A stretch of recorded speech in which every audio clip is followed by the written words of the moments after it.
Ninguém imaginava que aquela casa elegante, virada para o rio Tejo, escondia um silêncio tão perigoso. Teresa Figueiredo tinha tudo o que muitos chamariam de vida perfeita. Respeito social, conforto, um marido admirado em todo o país.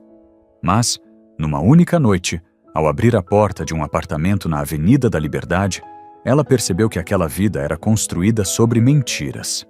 Ela não gritou, não discutiu, não pediu explicações. Teresa simplesmente virou as costas e desapareceu. O que ninguém sabia é que aquela mulher calma, sempre discreta, carregava um passado que Rui Monteiro jamais deveria ter ignorado. E que a traição que ele julgava apenas conjugal era, na verdade, a menor de suas falhas. Antes de continuar, subscreva o canal e ative o sino. Histórias como esta não são apenas drama, são alertas. Fique comigo, porque o que Teresa descobriu a seguir fez tremer empresas, tribunais e um país inteiro. Teresa não desapareceu naquela noite por impulso. Ela saiu porque naquele instante, algo dentro dela se partiu de forma silenciosa e definitiva.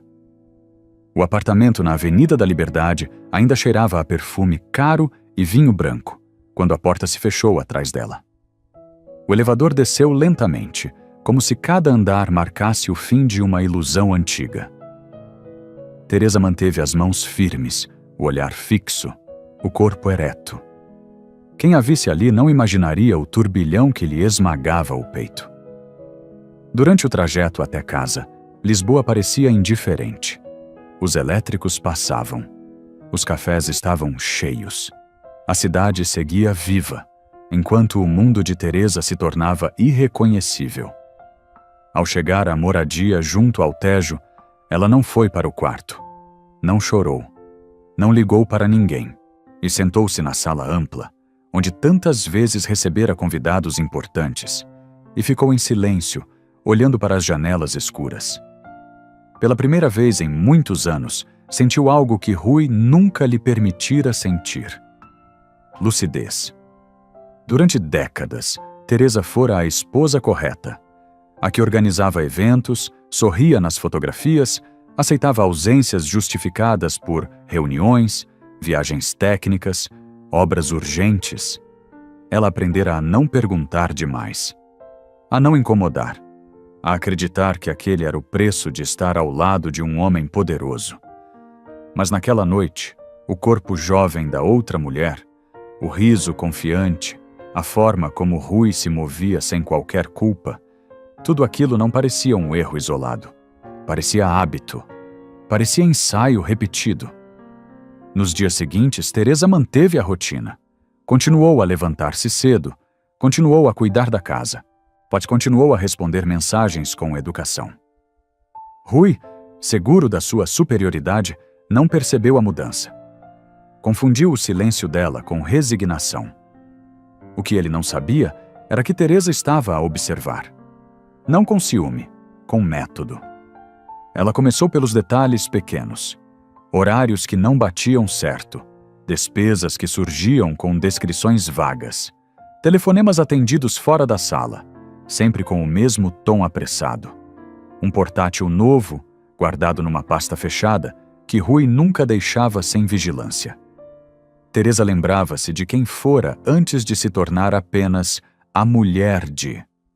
Lembrava-se das auditorias difíceis, dos contratos mal explicados, dos números que pareciam corretos à primeira vista, mas escondiam desvios súbitos. Aquela lógica antiga despertou. Certa tarde, ao organizar documentos da Fundação Social da Família, ela encontrou algo estranho. Um contrato de consultoria de imagem associado a uma empresa recente, sem histórico relevante, no valor de vários milhões de euros. O nome da empresa era feminino, demasiado familiar. Teresa sentiu um frio subir pela espinha. Aquilo não era apenas traição emocional. Era dinheiro. E muito. Ela não confrontou Rui. Não faria sentido. Homens como ele não confessam. Negam, distorcem, esmagam. Teresa sabia disso. Em vez disso, Passou a reconstruir o quebra-cabeças com paciência. À noite, quando Rui dormia, ela anotava mentalmente datas, cruzava eventos, lembrava conversas antigas. Algumas peças encaixavam rápido demais. Obras anunciadas com valores grandiosos, prazos sempre adiados, relatórios técnicos apresentados com entusiasmo exagerado, mas sem dados concretos. Teresa percebeu então algo perturbador. Rui não tinha apenas medo de ser descoberto como marido infiel. Tinha medo de ser examinado. E isso mudou tudo. Num fim de semana em que Rui alegou estar no norte para verificar uma ponte, Teresa ficou sozinha na casa. Caminhou até o escritório dele. O espaço era amplo, organizado, quase frio. Ela parou diante da secretária e respirou fundo. Não tocou em nada. Ainda não. Naquele momento, tomou a decisão mais importante da sua vida. Ela não iria procurar apenas a verdade sobre a outra mulher. Iria procurar a verdade sobre o homem com quem vivera mais de 20 anos. E, se existisse algo escondido, Teresa Figueiredo iria encontrá-lo. Não por vingança, não por escândalo, mas porque algumas mentiras, quando crescem demais, deixam de ser privadas e tornam-se perigosas para todos. No próximo passo, Teresa deixaria de ser apenas observadora. Ela começaria a agir. Durante muitos anos, Teresa acreditara que tinha escolhido bem. Não por paixão arrebatadora, mas por estabilidade. Rui Monteiro oferecia segurança, projeção social, um futuro aparentemente sólido. E ela aceitara o papel que lhe foi sendo atribuído sem protestar. Mas, naquela fase da vida, algo começou a emergir do fundo da memória.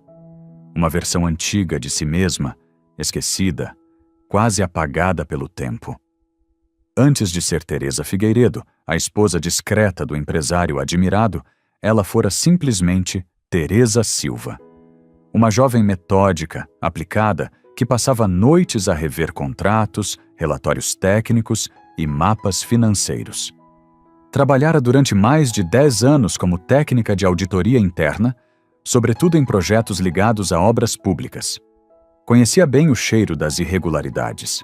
E não vinha com alarme. Vinha com pequenas incoerências. Quando se casou com Rui, ele pedira-lhe, com um sorriso doce, que desacelerasse. Não precisas de te cansar tanto, dizia. Agora és da família. No início, soara a cuidado. Com o tempo, tornara-se limitação. Teresa afastou-se da profissão. Passou a dedicar-se à casa, às relações institucionais, às fundações sociais ligadas aos projetos do marido. Rui gostava de dizer que ela era o rosto humano do seu trabalho. Ela sorria. Mas, sem perceber, fora sendo empurrada para fora das decisões reais. Ainda assim, nunca deixara de observar. Na semana seguinte àquela noite na Avenida da Liberdade, Teresa começou a revisitar documentos antigos guardados em caixas no sótão. Relatórios de anos anteriores. Orçamentos iniciais de projetos que Rui apresentara como conquistas pessoais. Folheava tudo com calma, como quem relê um livro antigo e começa a anotar frases mal escritas. Alguns números não batiam certo. Diferenças pequenas. Percentagens arredondadas sempre para cima. Custos imprevistos que se repetiam com regularidade excessiva. Teresa sabia. Quando o erro é constante, não é erro. Lembrou-se de reuniões em que Rui ficara nervoso sem motivo aparente. De perguntas técnicas que ele desviava com humor. De engenheiros que desapareceram subitamente das equipas, substituídos por outros mais jovens, mais silenciosos. Durante anos, Teresa ignorara esses sinais porque confiava. Ou porque queria confiar. Agora, já não podia. Numa manhã chuvosa, sentada à mesa da cozinha, com uma chávena de café arrefecido à frente, Teresa fez algo que não fazia há muito tempo. Pegou num caderno e começou a escrever. Datas, nomes, obras e valores. Criou uma linha temporal simples, quase infantil. e foi aí que percebeu o padrão. Os períodos em que Rui se mostrava mais distante coincidiam com fases críticas de projetos. Os jantares de negócios surgiam sempre antes de anúncios importantes e, curiosamente, certas empresas de apoio técnico apareciam repetidamente, apesar de terem sido criadas há pouco tempo. Teresa sentiu um aperto no peito. Não de medo, de reconhecimento. Aquela sensação era antiga. O mesmo desconforto que sentia quando, em auditorias passadas, percebia que alguém estava a empurrar números para esconder algo maior. À noite, deitada ao lado de Rui, ela observava-o dormir. O rosto relaxado, a respiração tranquila. Pensou em quantas vezes ele lhe dissera que tudo o que fazia era para o bem do país. Quantas vezes ela repetira isso a terceiros, com orgulho. Agora, a frase soava vazia. Teresa compreendeu então o motivo pelo qual fora mantida afastada da empresa. Não fora por proteção, fora por precaução. Rui sabia quem ela era. Sabia do que ela era capaz de ver. E talvez por isso nunca imaginara que, tantos anos depois, aquela mulher calma, quase invisível, estivesse a recuperar lentamente as ferramentas que um dia dominara. Teresa não estava a agir por impulso. Estava a regressar a si mesma. Naquela fase, ainda não tinha provas, apenas indícios, mas sabia que bastava um fio bem puxado para que tudo começasse a desfazer-se. E dessa vez, ela não iria parar no primeiro nó. O que Rui escondera durante anos começava, finalmente, a ganhar forma. Nos dias que se seguiram, Teresa deixou de tentar compreender o que sentia. Passou a tentar compreender o que via. O choque inicial já tinha passado. E o que ficara era uma calma estranha, quase clínica. Não era indiferença, era foco. Teresa sabia que quando a emoção domina, o erro aparece. E ela não podia errar. Voltou a rever mentalmente os últimos anos. As ausências prolongadas, as viagens técnicas, marcadas à última hora, os telefonemas interrompidos quando ela entrava numa divisão. Tudo isso, antes, parecera apenas desgaste conjugal. Agora ganhava outra textura. Não era apenas um homem a fugir da esposa. Era alguém a proteger segredos. Teresa começou a observar Rui com um olhar diferente. Não o do amor ferido, mas o da análise. Reparou em como ele falava de certos projetos com entusiasmo ensaiado, enquanto evitava perguntas simples. Em como se tornara excessivamente cuidadoso com documentos, levando sempre uma pasta consigo, mesmo dentro de casa.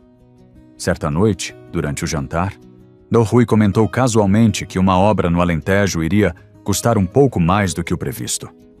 Disse-o com leveza, como se falasse do tempo. Teresa assentiu, mas fez uma pergunta simples, quase inocente. Por causa de quê? Rui demorou um segundo a mais para responder. Materiais? Ajustes técnicos. A resposta era vaga, demasiado vaga. Teresa não insistiu. Sabia que insistir fechava portas. Em vez disso, começou a prestar atenção ao que ele não dizia, aos nomes que evitava mencionar. A forma como desviava o olhar quando falava de fornecedores. Ao mesmo tempo, passou a analisar as contas domésticas com um rigor renovado. Não porque desconfiasse de gastos pessoais, mas porque o dinheiro deixa sempre rasto. E onde há rasto, há história. Foi assim que reparou numa sequência de transferências discretas, espalhadas ao longo de meses, sempre com valores abaixo do que despertaria alertas automáticos. Não vinham diretamente da empresa de Rui, mas de entidades ligadas a serviços de apoio e comunicação estratégica. Aparentemente normal. Na prática, demasiado organizado. Teresa sentiu aquele velho aperto no estômago. O mesmo que sentira anos antes, quando um diretor jurava que tudo estava conforme, mas os números diziam outra coisa. Começou então a cruzar informação. datas de pagamentos com anúncios públicos, transferências com eventos mediáticos. Aos poucos, surgiu um desenho inquietante. Sempre que Rui surgia em público a anunciar um avanço, alguém, em algum lugar, estava a receber dinheiro. E não era pouco. Numa tarde silenciosa, Teresa sentou-se no escritório vazio e fechou a porta. Olhou para uma estante, para os prêmios, para as fotografias sorridentes. E tudo aquilo fora construído para transmitir confiança. Mas confiança não se constrói com cenários. Constrói-se com verdade. Ela percebeu, com uma clareza quase dolorosa, que a relação extraconjugal de Rui não era um desvio isolado. Era parte de um padrão maior, o da ausência de limites, o da convicção de que nada lhe seria cobrado. A traição emocional fora apenas o que transbordara, o que se tornara visível. Teresa não sentiu raiva da outra mulher. Sentiu algo pior: compreensão. Percebeu que aquela jovem não estava ali apenas por desejo.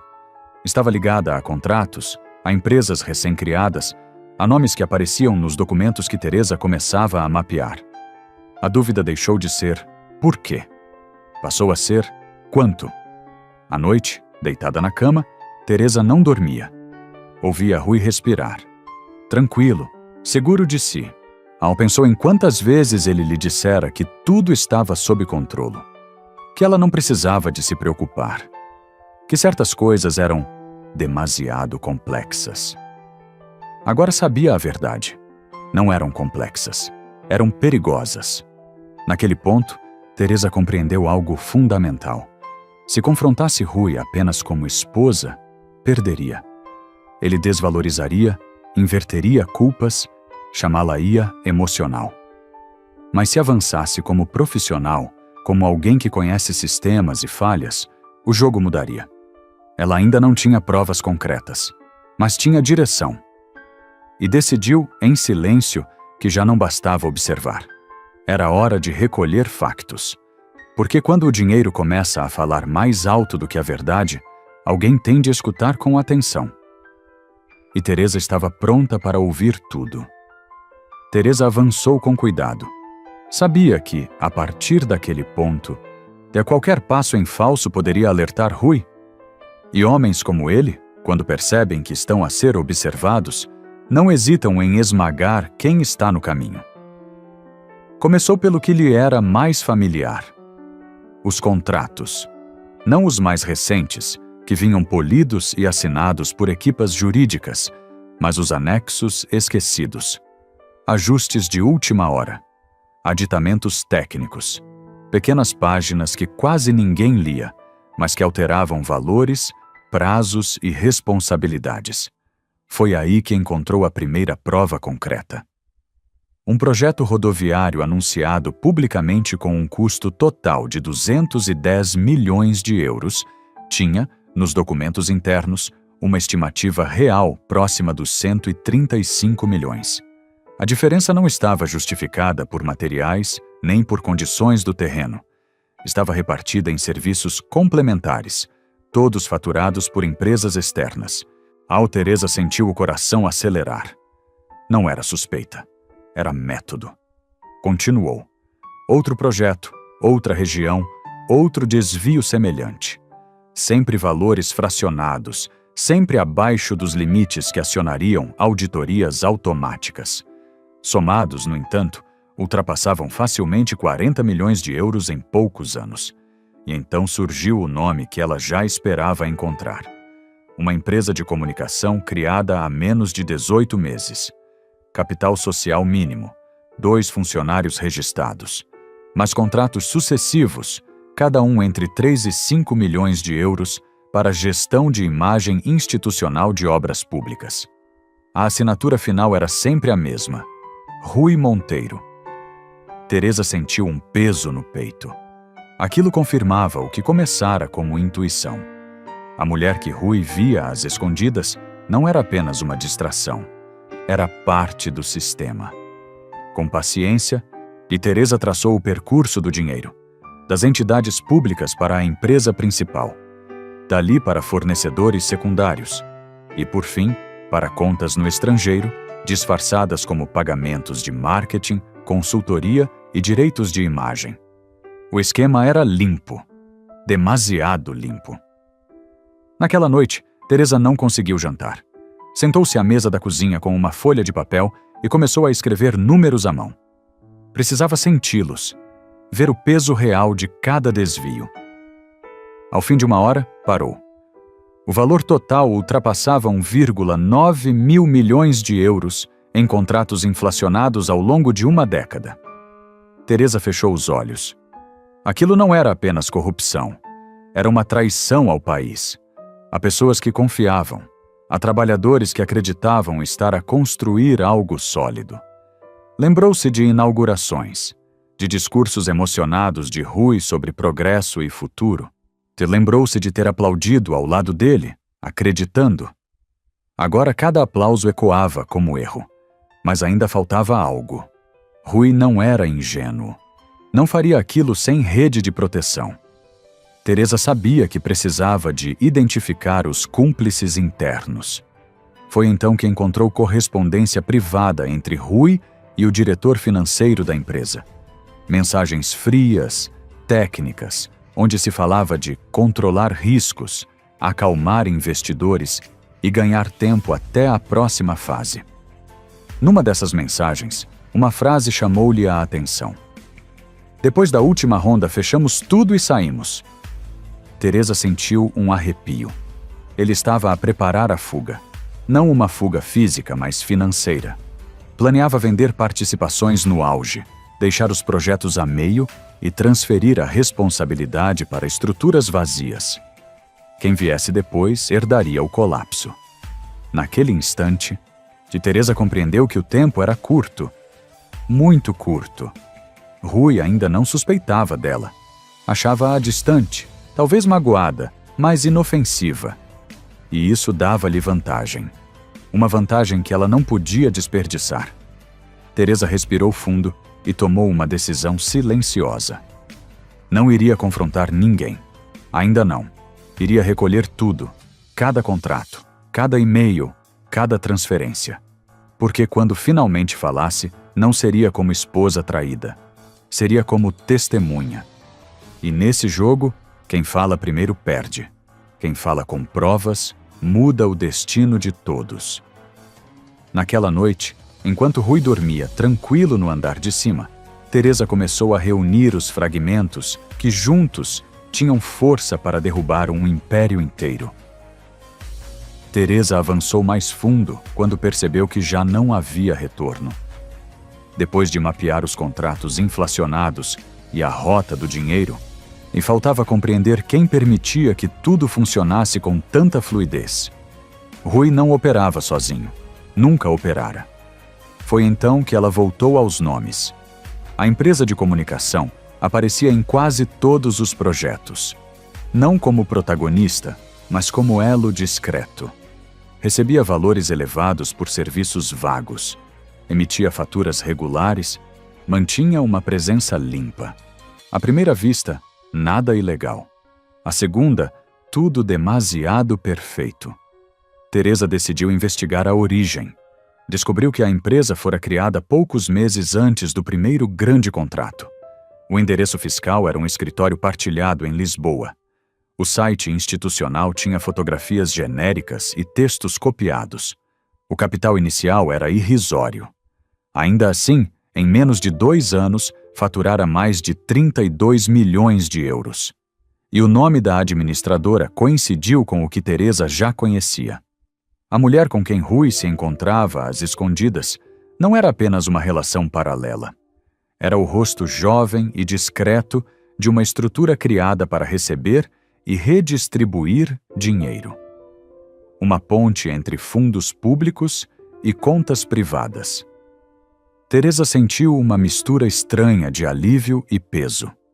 Alívio por confirmar o padrão. Peso por perceber a dimensão do engano. Ela continuou a seguir os rastros. Transferências saíam da empresa de comunicação para entidades no estrangeiro. Pequenas parcelas, sempre fracionadas. Depois, O dinheiro regressava sob a forma de investimentos privados, participações cruzadas e imóveis adquiridos por terceiros. Nada estava no nome de Rui, nada estava no nome dela. Tudo estava escondido atrás de camadas. Era um plano pensado, longo, frio.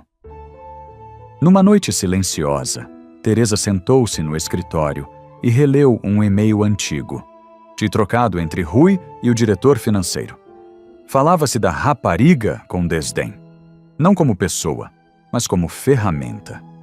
Enquanto ela assinar, estamos protegidos, dizia a mensagem. Teresa fechou os olhos. A jovem não era apenas cúmplice, era descartável. E isso revelou algo essencial sobre Rui. Ele não via pessoas, via funções. Usava-as enquanto serviam, substituía-as quando deixavam de ser úteis. Teresa percebeu que, naquele jogo, a amante não era exceção. Era regra. A partir desse momento, a dúvida deixou de existir. Rui não estava a cometer erros. Estava a executar um plano de saída. Pretendia sugar o máximo possível, vender a imagem de sucesso e abandonar tudo antes que a estrutura colapsasse. Ela encontrou indícios claros disso. Documentos que falavam de fase final, reorganização estratégica e liquidação progressiva, e termos suaves para um abandono brutal. Teresa pensou nas pessoas afetadas, nos trabalhadores, nos pequenos fornecedores, nos cidadãos que acreditavam que aquelas obras serviriam o país durante décadas, e sentiu algo firme crescer dentro de si. Não era ódio, era responsabilidade. Na manhã seguinte, Teresa cruzou-se com Rui à mesa do pequeno almoço. Ele falou-lhe de um jantar importante, de uma nova ronda de financiamento, do futuro promissor que os esperava. Ela ouviu com atenção e respondeu apenas com um aceno leve. Por dentro, já não o reconhecia. Ele falava de futuro. Ela via apenas o fim. Naquele dia, Teresa tomou a decisão mais arriscada até então. Começou a guardar provas físicas. Não apenas notas mentais, mas cópias. Fotografias de documentos, registros de transferências, e-mails guardados fora do sistema principal. E cada ficheiro era uma âncora. Cada prova, um passo sem volta. Ela sabia que, se fosse descoberta, Rui não hesitaria em destruí-la. Socialmente, legalmente, pessoalmente. Mas também sabia algo que ele ignorava. Quanto mais complexa a mentira, mais frágil se torna. E a dele estava a atingir o limite. A amante deixara de ser apenas um detalhe escandaloso. Tornara-se a chave para compreender todo o esquema. A peça que ligava o desejo ao dinheiro, a vaidade ao crime. Teresa já não procurava confirmação. Procurava encerramento. E para isso precisava preparar o momento certo. O momento em que tudo viria à luz. Teresa sabia que já não podia voltar atrás. Tudo o que precisava estava reunido. Contratos, e-mails, transferências, nomes, datas, provas suficientes para destruir carreiras e arrastar um império inteiro para a luz. Mas faltava o passo mais difícil: sair sem ser impedida. Ela compreendia Rui melhor do que ele próprio. Sabia que, se desconfiasse, reagiria com violência contida. Não física, mas social. Advogados, médicos, peritos prontos a classificá-la como instável, emotiva, ressentida. Teresa não podia dar-lhe essa vantagem. Por isso, começou a preparar o desaparecimento com a mesma precisão com que analisara os números. Durante semanas, manteve a rotina intacta. Compareceu a eventos, respondeu a convites, sorriu nas fotografias. Rui interpretou aquilo como submissão tardia. Achou que o silêncio dela significava aceitação. Era o erro dele. Em silêncio, Teresa criou redundâncias, cópias guardadas em locais diferentes, ficheiros protegidos por palavras-passe simples, mas eficazes, datas agendadas, instruções claras, escritas à mão e para pessoas que nunca se cruzariam entre si. Depois veio a parte mais delicada, a narrativa. Teresa sabia que a verdade, por si só, nem sempre vence. Precisa de ser compreendida. E para ser compreendida, precisava de um ponto de entrada humano. A traição serviria a esse propósito. Não como vingança, mas como contexto. Assim nasceu a carta. Não era um desabafo. Não havia insultos. Não havia lágrimas. Era um texto frio, organizado, quase clínico. Começava com poucas linhas pessoais, apenas o suficiente para situar o leitor, e avançava rapidamente para os factos, nomes completos, valores exatos, projetos identificados, o percurso do dinheiro descrito com clareza, a função da empresa da amante, o plano de saída, a data prevista para a venda final de participações. Tudo estava ali. Teresa escreveu durante 3 noites seguidas. E parava apenas para beber água. Rever cada parágrafo como se fosse um relatório oficial. Quando terminou, leu tudo em voz alta. Não mudou uma linha. Na manhã seguinte, preparou os envios. Pacote simples, sem logótipos. Um para uma redação nacional respeitada. Outro para o Ministério Público. Um terceiro para a entidade de fiscalização financeira. Cada um continha a carta e um suporte digital com os documentos essenciais. Havia também uma última instrução. Se algo lhe acontecesse, outras cópias seriam automaticamente enviadas para o estrangeiro. Era a sua proteção. No final da tarde, Teresa saiu de casa sem malas. Deixou roupas, joias, documentos pessoais. O telemóvel ficou sobre a mesa da cozinha. O carro, na garagem. Tudo indicava uma saída precipitada, um colapso emocional. Era exatamente isso que ela queria que pensassem. Na rua estava fora. Jantar de negócios. Mais uma promessa vazia. Teresa fechou a porta com calma e caminhou até ao fim da rua. Um serviço de transporte previamente pago esperava-a. Ela entrou sem olhar para trás. Naquela noite, Teresa Figueiredo deixou de existir. O impacto não foi imediato. Mas na manhã seguinte, quando os mercados abriram, a carta começou a circular. Primeiro em círculos fechados, depois nos noticiários. Em poucas horas, o nome de Rui Monteiro estava associado a palavras que ele sempre temera: investigação, fraude, desvio de fundos. As autoridades agiram rápido, demasiado rápido para Rui reagir. Quando regressou a casa, encontrou o silêncio. Nada fora levado. Tudo estava intacto, exceto o controlo. Tentou aceder a contas, bloqueadas. Telefonou. Ninguém atendeu. Percebeu, tarde demais, que aquilo não era abandono. Que era extração. Enquanto Rui tentava compreender o que perdera, Teresa já estava longe. Não sentiu triunfo.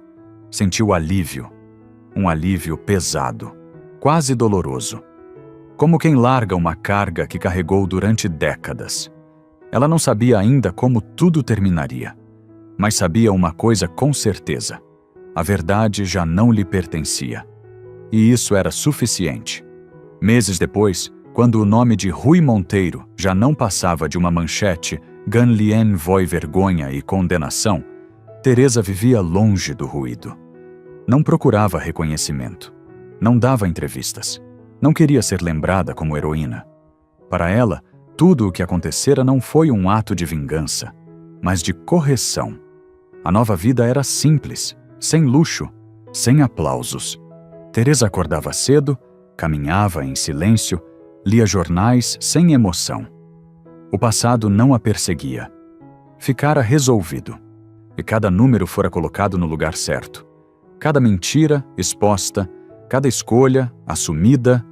Ela sabia que muitos a julgariam fria, outros diriam que foi cruel. Mas Teresa aprendera algo essencial. Quando o erro é profundo, a justiça não pode ser barulhenta.